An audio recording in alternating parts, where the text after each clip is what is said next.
Hi everyone, welcome back to the Toffee Blues, your source for all things Everton. Another week and another opposition preview. Last week, Crystal Palace, of course. We were a bit more lucky with that one with D from Back of the Nest. But today I'm joined by John from True Faith Newcastle United podcast. John, this is one that does it's a pretty big game for both sides, but it's definitely a more important one this weekend given the results of the last couple of weeks. Welcome back to the channel, of course, but we'll start off with Newcastle. What are your thoughts so far this season? Because you set the bar very high, of course, with last season, the season before. I think we've had some good results. If you look at the teams that we've played, we're probably on par for points, I would say, with where we'd expect to be. But the performances have been pretty poor most of the season, with the exception of Saturday. Was much better against Manchester City, and we need more performances like that. And you can't continue. And I think that's the thing. First game against Southampton, we weren't great for the first half hour, but we had a man sent off, but then actually we did what we had to do in the situation. We sat deep, we controlled what we needed to, got the goal, and then saw it out. Bournemouth, we were pretty lucky, I think. We could have had Joe Linton sent off. We could have, that goal in the last minute could have counted. So that result could have been different. And then, you think about the games against Wolves, where we've ended up nicking it, through a couple of, magic moments. And I think the result against Fulham was coming based on the way that we've been playing. So I think this game's massive for us because this will be the game where we measure, well, actually, can we turn up against a team that, with all due respect, we're expected to get a result against? And can we turn up and can we deliver that? Now, we didn't do that last season. We were very we were poor at Goodison Park, and Trippier got punished a couple of times. But I would hope. I think if we perform at the level that we can, I think we should win. And I think even if Everton go ahead, they've shown that they struggle sometimes to hold on to those leads this season too. Yeah, and of course, last night with the 1-0 win over Wimbledon in the Carabao Cup as well. Pretty pleased to see that you were playing last night because obviously, for us, we've had a full week of rest since that game on Saturday. But of course, before that, the 1-1 draw with Manchester City. I was speaking to a Newcastle fan the other day. One of my teachers in university actually is a Newcastle fan, and I said, "Wow, not many teams will take Man City on, even at home or away, and come away with a point. So you must be absolutely overjoyed with that one." Yeah, it's a fantastic point, and the performance was much better. I think you've got to enjoy the results that you get and the performances like that, right? You have to savor those as football fans because you don't know how many those moments you're going to get unless you follow a side that just like City, who steamroller everyone, it feels like, and go on and win however many trophies. But I think the frustration for us is we know we've got those performances in us and we've not seen them. And that's the issue, it's all right that you can, I don't think many footballers need to be motivated to play against the best team in Europe, and raise the game against those teams and do what they can to get a result. But they need to be motivated to put, there's no point in us getting a point against City if we lose against Everton. And that's the same as, we lost at Fulham, really, that's a team we should be going and getting something from.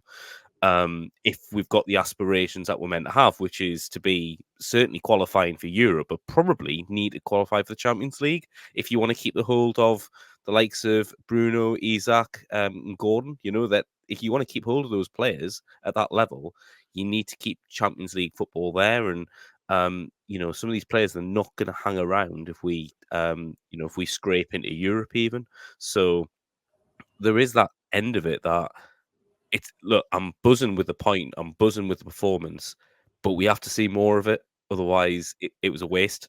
Yeah, it's exhausting being a football fan because there's always something else around the corner that you're worrying about. You can get into Europe, you can be playing in the Champions League, but of course, if you drop out of it, there's always the case of things just going horribly wrong. And that's a trap easily as well. You mentioned there that you can fall into quite easily as a football team, being able to beat the big teams or take points off the really big teams or teams that never going to be expecting to go on and get anything even sometimes. But then the next game, it can just fall apart against the team that you're expecting to be beaten at home.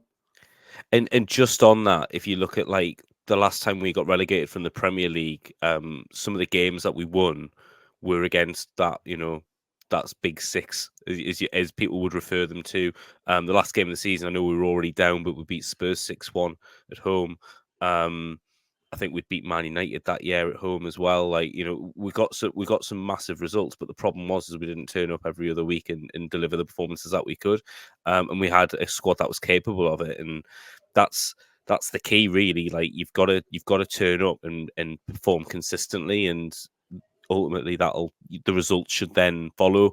And that's what I mean. Why I say, if you look at the teams we played on paper, we probably are on par with where you'd expect us to be based on who we've played, but the performances have been poor, and that bit needs to improve if we're going to push on and finish where we want to finish. Yeah, and obviously quite apt you mentioned that. Let's move on and talk a bit about Eddie Howe. Of course, you could argue probably the last sort of 30 years the best manager Newcastle United have had, without a doubt. So does he still have that support that he maybe would have had a year or two ago, in terms of, like, there was real support? But obviously, while progress may have slowed down a little bit, is the expectation from the Newcastle fans being built to a point now where, like you said there, getting a point in a game, but then losing one, maybe winning one, losing the next one, a bit less consistency. Can you forgive that a little bit from Eddie Howe?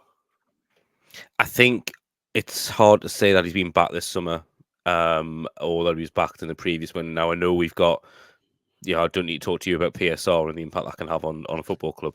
But, if you think about kind of, we had to sell a winger to Brighton who's pretty much started most games this season and looked pretty sharp. And then we've sold Elliot Anderson, who was Forest Player of the Month last month. So, we've sold two very good players because we had to bring money in. And because of that, and because we haven't been able to shift anyone else out, we haven't been able to bring anyone else in. And it's, although that can be frustrating, I think what you have to do is you have to look at it and go, is the squad stronger than it was last season? I would say you could argue that it probably isn't. It's probably on par. But if you stand still with your squad, you're going to go backwards in this league because everyone else is trying to improve. So I think it's unfair to put pressure on Eddie Howe in terms of a top four finish. I do think he's got a squad that's capable of finishing in a European place, especially when you consider the additional games that are going to be played in the Champions League and the Europa League.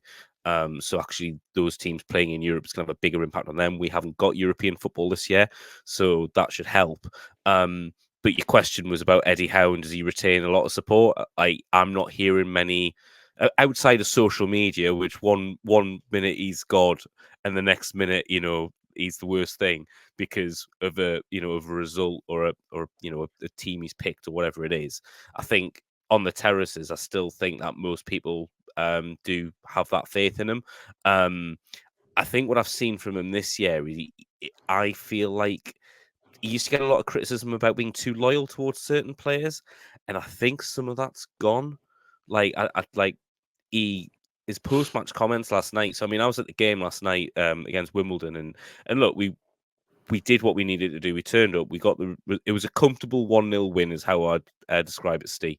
So we controlled the game. Wimbledon never looked like they were going to do anything. We managed to get a goal, and again we controlled the possession. We managed to see the game out. They had about a flurry in the last couple of minutes where they may have done something, but they didn't. But at no point did I think we're going to lose this game. We went through. And Eddie Howe's post-match comments were very much around he expected more from the performance and he expected more from from the players. And there were some players that were given an opportunity. There was Asula who started, who didn't get a goal, but looked half decent. But Willock was poor last night, and that was he's a player that we know can be really influential for us. But when you've got Bruno Tonali, likely to start, and Joe Linton, you've got to do something to try and break into that. And he hasn't managed to kind of take his opportunity last night, and Howe wasn't afraid to call that out. He also at the start of the season wasn't starting Kieran Trippier; he was starting Livramento instead. And there's a lot of people that think he's got blind loyalty towards players, and I just don't think that's the case. I think, look, we don't watch these players train as much as he does. We don't do the research. We don't turn up at the training ground 6 o'clock in the morning and stay there until 6 or 7 o'clock at night. Scouring video footage and looking at numbers and watching training and making those decisions about who's going to start and why. But I think on the whole, most fans do. I think if he was to lose his job, I think most fans would blame the club rather than blame him because he wasn't backed. We didn't strengthen. There's 2 areas that we've needed to strengthen for the last 3 windows: right centre half and right winger, and we still haven't strengthened either of those positions. And that's the issue. Yeah, I mean, the way you're talking about it, there are similarities and differences to Sean Dyche. With Dyche, there's a case of him certainly having some favoritisms towards certain players. There's the question of can he be properly backed as well with the position that the club's in. On social media, one day he's great, one day he's not. And the result against Palace last week, grinding out to get that one, and finally getting off the mark with 3 points, has helped a little bit. I think I've not seen as much of a backlash towards him, and I think now people are coming around to the fact that he will be here at least till the end of the season, and we're gonna have to just grin and bear it. What's your opinion on him? On Dyche? Yeah, on Sean Dyche. I think he's a rock stuck in a hard place, but I think a lot of Everton managers have been over the last few years. I mean, with all the greatest respect, it's been a basket case of a club the last few years. The way that he's been ran, obviously it's awful. Any club going through kind of financial difficulty, the way that you have. Ultimately, you guys were victim of PSR in a different way, in the fact that actually you spent a lot of money, but you spent it badly, and then because of that, the situation worsened, and then you've got yourself into a financial mess. The reliance on 777 and how scarily close that takeover was to happening, and all the time you've got, as I say, in the last couple of years, Dyche has been. Has it been there 2 years now? Yeah. I think he joined early 2023, so he's been So about 18 months now. Yeah, so he's been there 18 months, but I think he has tried to steady the ship on the pitch, from the outside looking in. I think he looks at the players he's got and tries to play the system that he can, and get the best out of the players that he's got. But I'll be honest with you, I think, at St James's Park in April or May, it would have been whenever it was at the back end of last season when you got a point off us. I thought you were really poor. It's the worst I'd seen you play for a long time. I haven't seen much of you this year, apart from bits on Match of the Day. But obviously, we know what the results have been like so far. But the problem is you can't just keep changing the manager and expecting that to change. And I think we saw this with Sunderland before they went down. Like year after year, they were changing their manager, and it wasn't changing anything. Like they were still having the same issues, the same problems. Like the problems have been higher up. Maybe the sniff of a takeover. Maybe this is the one that's going to help resettle. Really, you need to stay in the Premier League this year because you don't want to open the new ground in the Championship. And then also you've got the financial impact of being relegated as well. So there's a lot of pressure there. If I was at the bottom of the table wanting someone to fight relegation, probably would be Sean Dyche. So I think there's that end of it. You don't want to be there, but I think we have to be realistic about what we've seen so far. It's a good chance that that's going to be your battle this year. Yeah, and let's talk about some Newcastle personnel in the team. Of course, Newcastle the last couple of years have been really the epitome of danger men. There's been a lot of players in the team that can come out with a moment of absolute brilliance. I mean, we saw that the Wolves game at Molineux, Harvey Barnes had an absolute blinder when he came on. Anthony Gordon, of course, has been playing well. Alexander Isak just seems to score every time I watch a Newcastle game. But of course, there are players that and I was looking a bit during that Wolves game about Joe Linton. He's split an opinion a little bit in terms of his performances. But how do you think Newcastle will line up on Saturday? And in your opinion, who is the danger man for Newcastle at the moment? So Isak's probably going to miss Saturday. He missed last week, and Eddie Howe made it clear that he wasn't going to play in the cup, which is the right decision. He's probably going to play Gordon through the middle, Barnes on the left, and probably Murphy on the right. Though I'd probably want to play Almiron ahead of him. If I was making that choice, the midfield three will pick itself. It'll be Bruno, Joe Linton, and Tonali. And then the back four's been changing a little bit. So it's been mainly the fullbacks that have changed. So Cher and Byrne have been the two centre halves. And then the left back has been switching between Hall and Kelly. And the right back's been switching between Livramento and Trippier. I think he's probably going to go Hall and Trippier. I think I think that's our best side. If Nick Pope is fit, which he probably will be by the sounds of it. I think he had a knock to his knee, and that's why he wasn't in the squad last night. But I think he'll probably start. So yeah, 4-3-3. And then he'll probably look to make impact subs around about 60, 70 minutes, depending on how we're doing. Mm-hmm. Yeah. I mean, I think certainly, but when we have played Newcastle, there has been danger men for Everton as well. Dwight McNeil last year had a really good game, scored that opening goal. It sort of took the game away from Newcastle at Goodison. In my opinion, that game last year, that it wasn't a 3-0 game in any way, shape or form, I thought. But that goal that he scored with the mistake from Trippier really opened the game up, and it shows how football can turn very, very quickly if stuff goes wrong. We saw it for us against Bournemouth, 87 minutes, 2-0 up cruise and one mistake, and it all goes wrong. So who in the Everton team are you really weary about? Because when I seem to ask this question every single week, I get a different answer. It's hard because I probably haven't watched enough of his. But I think McNeil from the outside seems to be the one that seems to be producing the moments that he needs, and I think maybe it is just a moment that a team needs at times, isn't it, just to swing that momentum and move in the right direction. So probably McNeil. I didn't give you our danger man, did I? I think in terms of our danger man, realistically, probably Barnes is on the best form, as you kind of alluded to earlier. I think my issue with Barnes is, since he's been at the club, he's definitely looked better coming off the bench rather than starting. But looking at the options we have up top, you can't not start Harvey Barnes.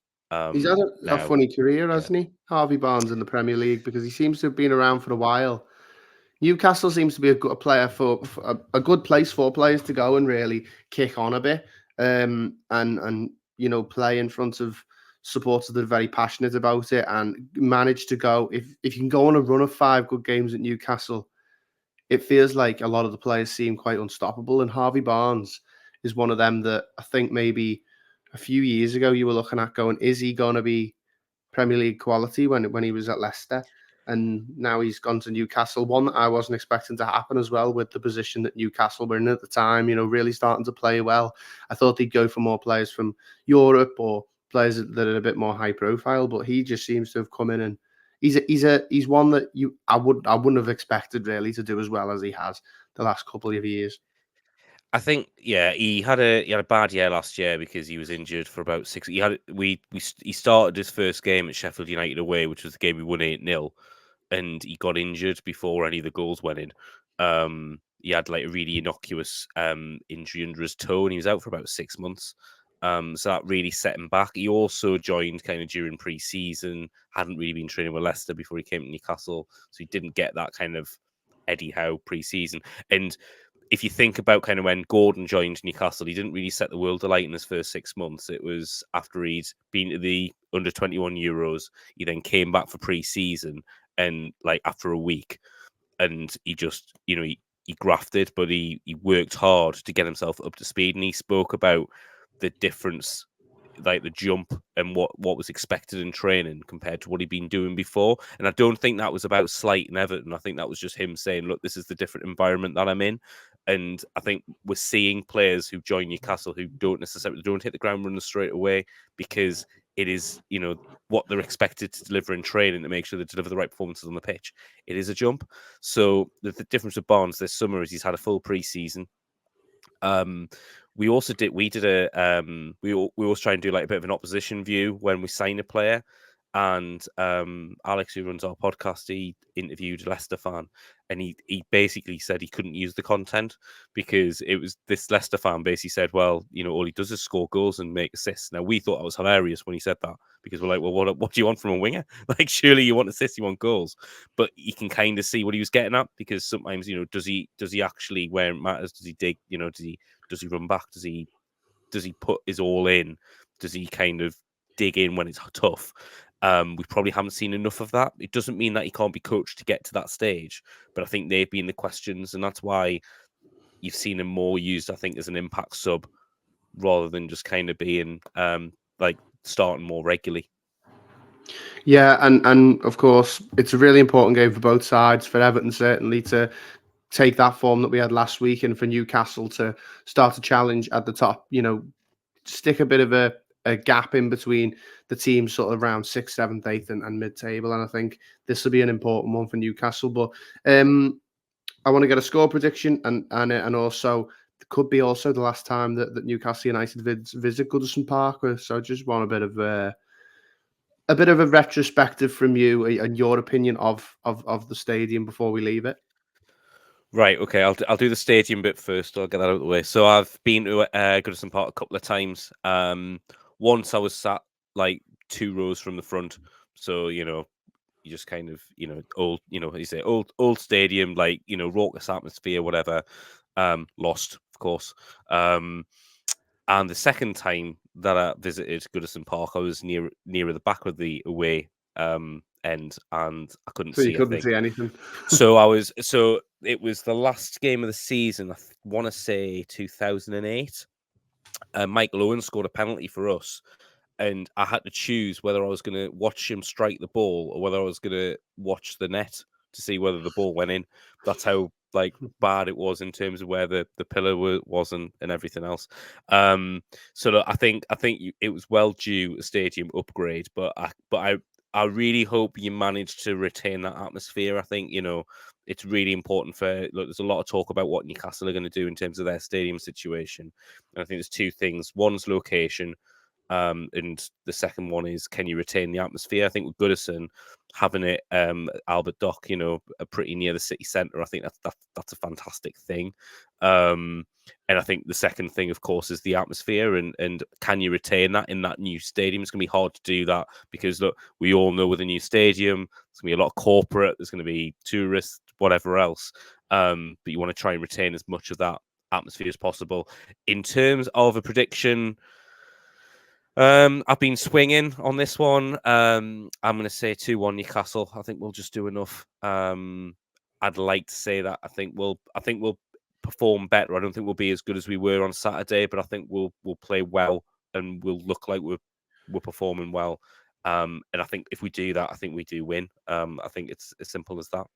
Yeah, I mean, you've had some funny results at Goodison, because there's been the 1-0 with the Wobie. There was the 5-2, I think, the year after.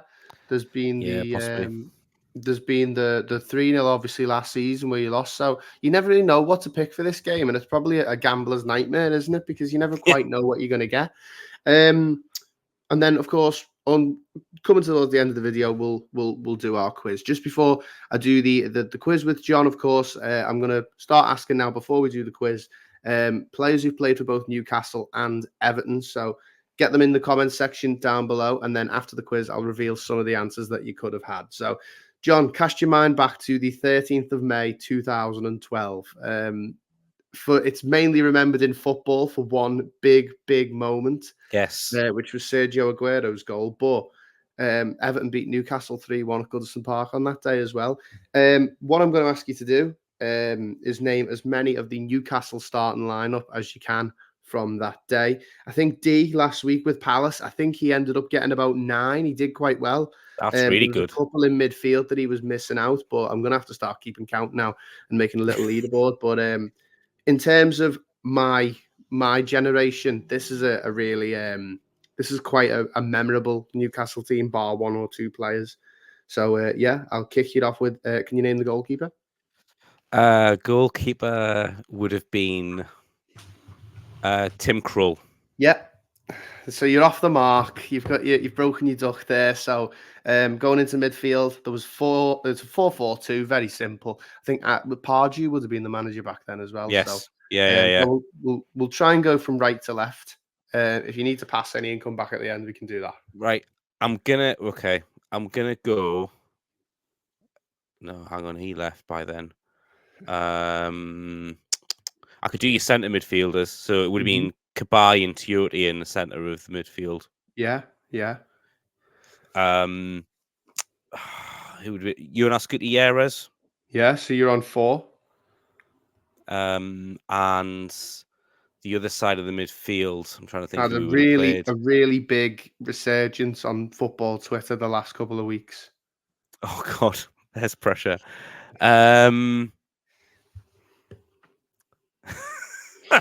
No, Quite a famous Premier League winger, Hatem Ben Arfa.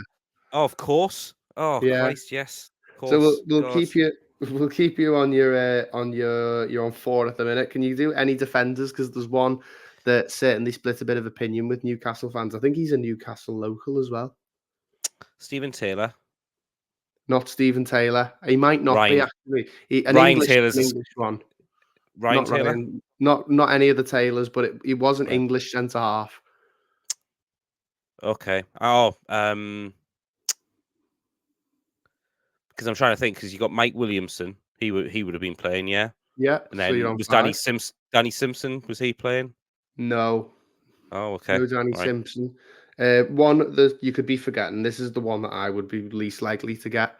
I think he would have played at right back in this side. Not James Perch. Yeah, that was a good one.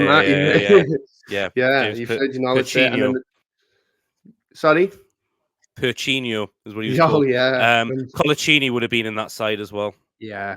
Big wig, Fabrizio Colaccini. There would have been 2 afros in that game, Colaccini and Fellaini. Yeah. There you go. Absolutely. And then left back. So I've said Ryan Taylor, haven't I? It wasn't him. Wasn't Taylor. Do you know what? I completely forgot about this guy until I loaded the team up. Left back. This is hard. It's really difficult. Do you know what it is? And that was a good side as well, if you think, because they qualified for the Europa League that year, didn't they? They were just literally if we'd beaten you lot, we could have finished 4th and then not qualified for the Champions League because Chelsea won the Champions League that year. I think we finished about 8th this season. Yeah. Now I'm fairly sure it's not Jose Enrique because I think he left. Jose Enrique had left by then. He'd already gone to Liverpool. It is a European left back. This is really annoying. That side, I was a season ticket holder at the time, so this should be absolutely imprinted on my brain. But you're gonna have to tell us. David Santon. Of course, yeah.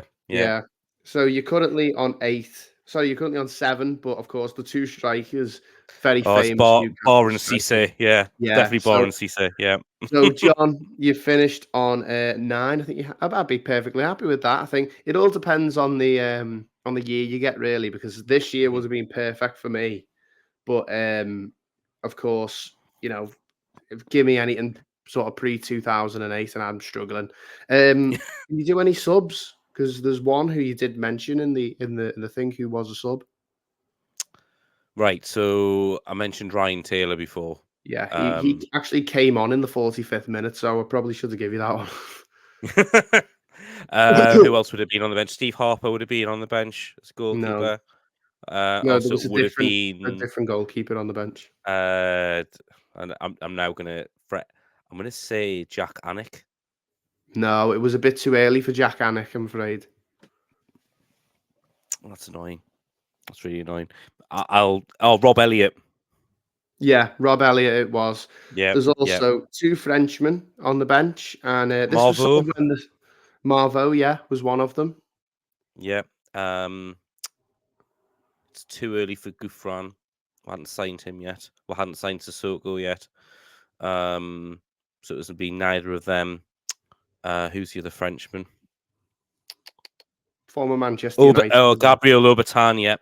Yeah, Got and then him. of course there's actually a former. If you might have mentioned him already in the comments, if you're watching the video on YouTube, there's an Everton and Newcastle former player who was on the bench for Newcastle this day, signed from Everton. Oh, Dan Gosling. Yeah, very famous for his derby goal at Goodison Park. Actually, I don't think he'd really need to buy too many drinks if he came to Goodison Park now. You know what it is? He was a player that mystified me because I remember us making that sign and being really excited about it, and like obviously we just didn't see anything of him really. I don't really know what he did in a football team. Dan Gosling, he didn't really have much of a role, did he? No. And then, of course, there's one really, really famous Newcastle striker. Maybe he splits opinion. One of the two brothers. Can you get it first try? One of the two brothers really splits opinion. Famous striker. Are you gonna go older brother or younger brother? Oh, Amiobi. Yeah, Shola. Amiobi, and then there's a player here who doesn't even have a photograph on the Premier League website. Northern Irish player. Oh no, okay, Northern Irish, wore number 31 that season. Oh, Shane Ferguson. Yeah, I never heard of him. Shane Ferguson, right? This is the story. He was on loan at Birmingham City when Joe Kinnear was director of football at Newcastle, and this is how the story goes. And apparently Joe Kinnear turned around and said, "Oh, he looks good. You're a left winger. I'd be interested in him." And they were like, "Yeah, he's on loan from Newcastle United, from the club that you're director of football at the moment." So, that sounds like I don't know how happening. Yeah, it does sound like it definitely happened. An Everton thing. It sounds like an Everton thing as well. You know, I think I wouldn't be surprised if we'd done that. If I'm being perfectly honest, I think that there's a really famous story that goes around Erling Haaland, who came for the trial at Goodison when he was about 15. And he said that he wasn't strong enough or something like that, or he wasn't, but he was too small. And then, of course, before we move on to it, players who play for Newcastle and Everton. If you did get it, can you give me any, John? There's a couple of really quite famous ones here. All right, okay. Alessandro Pistoni. Yeah, that's a road one for your first one. Though. There we go, yeah. Davi Ginola. Yeah. I was looking at these the other day, and there would have been a player actually playing for Everton in that game as well that I mentioned. Duncan Ferguson. Yeah, of course, probably one of the most high-profile ones. Yeah. Said Dan Gosling already. Someone playing for Everton who would have played for Newcastle, did you say? Yeah, was that your clue? Yeah, another Frenchman. Oh, another Frenchman. I'm going to kick myself. Sylvain Distin. Yeah, I actually didn't. I can't remember him ever playing for Newcastle. I was remembering Portsmouth and Manchester City. Yeah, so he was on loan at Newcastle the year that we finished 4th under Robson. And then he didn't sign on. And that's why every single time he came to Newcastle, he got the song "One Greedy Bastard" at him because he apparently went. I think it was Man City for more money, but obviously it was before they were rich in the way that they are now. Yeah, it's a bit of a weird one. More? You can have the late great Gary Speed as well. Also played for Everton and Newcastle. Of course, there's one in the team now. Probably, if there's any youngsters watching, they'll know Anthony Gordon. And of course, there's one, probably the best player to have ever played, or ability-wise, playing for Everton and Newcastle. Had, I think, a season-long stint at Everton in the early 2000s. Well-known, famous Geordie. Yeah, Steve Watson.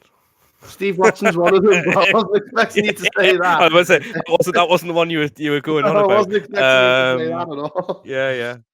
Hang on. So Geordie had a season-long loan at Everton. Oh God. I'm not sure it was a loan, but he definitely played for us for one season. I don't know. Nah. Paul Gascoigne. Of course. Yeah, that wasn't a loan. Yeah, he didn't have him on loan. It was permanent. Yeah. But and if Anthony Gordon does eventually move on to Liverpool, which he won't be very welcomed back here if he does, he'll be the second player to have done it for all three clubs. Peter Beardsley as well did it for all three clubs. Yeah. All right, Yeah. well, that's going to be it. Before we finish, John, we'll go for our non-football related question. Halloween right around the corner. What's your favourite scary movie? Oh, favorite scary movie? Probably. I'm not a massive horror film guy. But I don't know. There's like I can easily sit down and watch like the Scream films. They're not particularly scary, but like you kind of know what's going to happen. It's just kind of very kind of casual watching. But yeah, Yeah. I'm not massively into me horror. I'm afraid, but yeah, probably Scream. I'd say. And if you want something frightening, you can go and watch that Bournemouth game back against Everton from the other week. Honestly, and John, thank you so much for coming back on the channel. Make sure you go check out True Faith and Newcastle United podcast. Make sure you like and subscribe to the Toffee Blues, and I'll see you in the next one.